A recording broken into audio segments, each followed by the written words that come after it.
মিষ্টি কুমড়া, এটা আবার কেউ খায় নাকি? একদম বাজে একটা সবজি। ও, তাই নাকি? তো আজকে এই বাজে সবজিটা দিয়েই এমন একটা রেসিপি তৈরি করে দিব, যেটা খাবা আরো আঙুল চেটে পুটে খাবা, এত বেশি মজার হবে।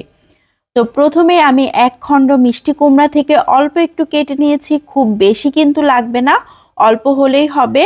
খোসাটাকেও কিন্তু বাদ দিচ্ছি না, খোসাটাকেও রেখে দিচ্ছি। ছোট ছোট টুকরা করে কেটে একটা পাত্রে নিয়ে নিয়েছি। এখন নিয়ে নিয়েছি একটা তেলাপিয়া মাছের লেজ।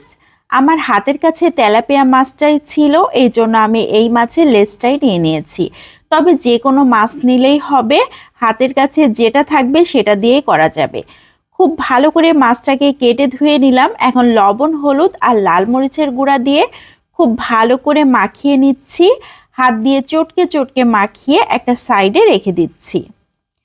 এদিকে যে মিষ্টি কুমড়াগুলো আগেই কেটে রাখলাম সেগুলোকেও ধুয়ে নিয়েছি। লবণ, হলুদ দিয়ে দিচ্ছি, হাতের সাহায্যে খুব ভালো করে মাখিয়ে নিচ্ছি।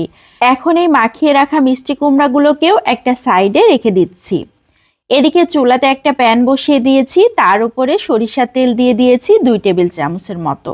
যখন তেলটা গরম হয়ে গিয়েছে তখন একে একে মাছটাকে দিয়ে দিয়েছি আর দিয়ে দিচ্ছি সেই মিষ্টি কুমড়াগুলোকে। খুব ভালো করে উল্টে পাল্টে ভেজে নিতে হবে। আমি ঢাকনা দিয়ে 2-3 মিনিটের মতো জাল করে নিলাম। একটা সাইড খুব ভালো মতো হয়ে গিয়েছে, এখন আমি উল্টে দিচ্ছি। মাছটা তো নরম হয়ে গিয়েছে, উল্টে দিলাম। সব কিছুই আমি একে একে উল্টে দিয়েছি। আবারও ঢাকনা দিয়ে ঢেকে কয়েক মিনিট অপেক্ষা করছি। এরই মধ্যে দুইটা সাইডে খুব ভালো মতো হয়ে গিয়েছে। মিষ্টি কুমড়াগুলো তো একদম নরম হয়ে গিয়েছে। একে একে মিষ্টি কুমড়াগুলোকে উঠিয়ে নিচ্ছি। এই মিষ্টি কুমড়াগুলো কিন্তু একদম পাকা না, একটু কাঁচা টাইপের। এই মিষ্টি কুমড়া হলেই একটু বেশি মজার হবে। তো মাছটাকে আমি একটু ভেঙে দিলাম যাতে খুব ভালো মতো ভাজি হয়, ভেতর থেকেও ভাজিটা হয়, এই জন্য আমি একটু ভেঙে উল্টিয়ে দিচ্ছি। আর বাকি যে মিষ্টি কুমড়াগুলো ছিল সেটাকেও দিয়ে দিয়েছি। এদিকে নিয়ে নিয়েছি একটা বড় সাইজের রসুন কুয়া কুয়া করে ছিলে, 2টা পেঁয়াজ নিয়েছি মোটা মোটা করে কেটে, আর 3টা কাঁচামরিচ মাঝখান থেকে কেটে নিয়েছি। সেগুলোকে সব দিয়ে দিয়েছি। এখন খুব ভালো করে নেড়ে চেড়ে ভেজে নিতে হবে, মানে সিদ্ধ করে নিলেই হবে, একদম মুচমুচে করে ভাজবো না, জাস্ট একটু সিদ্ধ করে নিব। এদিকে কিন্তু মিষ্টি কুমড়াগুলোও খুব ভালো মতোই হয়ে গিয়েছে, পেঁয়াজ রসুনগুলোও হয়ে গিয়েছে। আমি পেঁয়াজ রসুন কিন্তু এর থেকে বেশি আর ভাজবো না, এই জন্য আগেই উঠিয়ে নিচ্ছি। আর মিষ্টি কুমড়াগুলোকে আরও কিছুক্ষণ রেখে ভেজে নিচ্ছি। একটু শক্ত শক্ত রয়েছে আমার কাছে মনে হলো, এই জন্য আরও 2-3 মিনিট এইভাবে জাল করে নিলাম। এখন একদম কমপ্লিট হয়ে গিয়েছে, উঠিয়ে নিচ্ছি। এখন একটা সাইডে রেখে ঠান্ডা করে নিচ্ছি। এদিকে একটা পিশনি নিয়ে নিয়েছি, তার উপরে মাছের লেজটাকে নিয়ে নিয়েছি। খুব ভালো করে বেছে নিতে হবে। এমনিতে তেলাপিয়া মাছে খুব বেশি কাটা থাকে না, আর তেলাপিয়া মাছের লেজ বাছতে খুব বেশি সমস্যাও হয় না, এজন্য অল্প সময়ে বাছা হয়ে গিয়েছে। ভাজা শুকনা মরিচ নিয়ে নিয়েছি পছন্দ মতো, আর এখানে কাঁচা পেঁয়াজ কুচি দিয়ে দিয়েছি। আমি 2টা পেঁয়াজ খুব ভালো করে কুচি করে নিয়েছিলাম, সেটা খুব ভালো করে ম্যাশ করে নিলাম সামান্য একটু লবণ দিয়ে।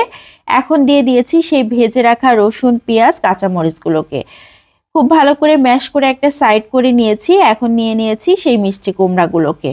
এখন মিষ্টি কুমড়াগুলোকেও খুব ভালো করে ম্যাশ করে নিচ্ছি। সব কিছুই ম্যাশ হয়ে গিয়েছে, একসাথে মিশিয়ে নিয়েছি। এখন হাতের সাহায্যে খুব ভালো করে মাখিয়ে নিলেই ভর্তা কমপ্লিট হয়ে যাবে। এই ভর্তাটা খেতে অনেক বেশি মজার হয়, গরম গরম ভাতের সাথে অসাধারণ টেস্টি। আমি বেশ কিছুটা পরিমাণ ধনিয়া পাতা কুচি দিয়ে দিয়েছি আর কাঁচা সরিষার তেল দিয়ে দিয়েছি। আমার কাছে মনে হয় যতই সরিষার তেলে ভেজে নিই, তারপরেও কাঁচা সরিষার তেলের সেন্ট ছাড়া ভর্তা একদমই জমে না। লবণ একটু কম হয়েছিল, এই জন্য আরও একটু লবণ দিয়ে দিয়েছি। খুব ভালো করে হাতের সাহায্যে মাখিয়ে নিয়েছি।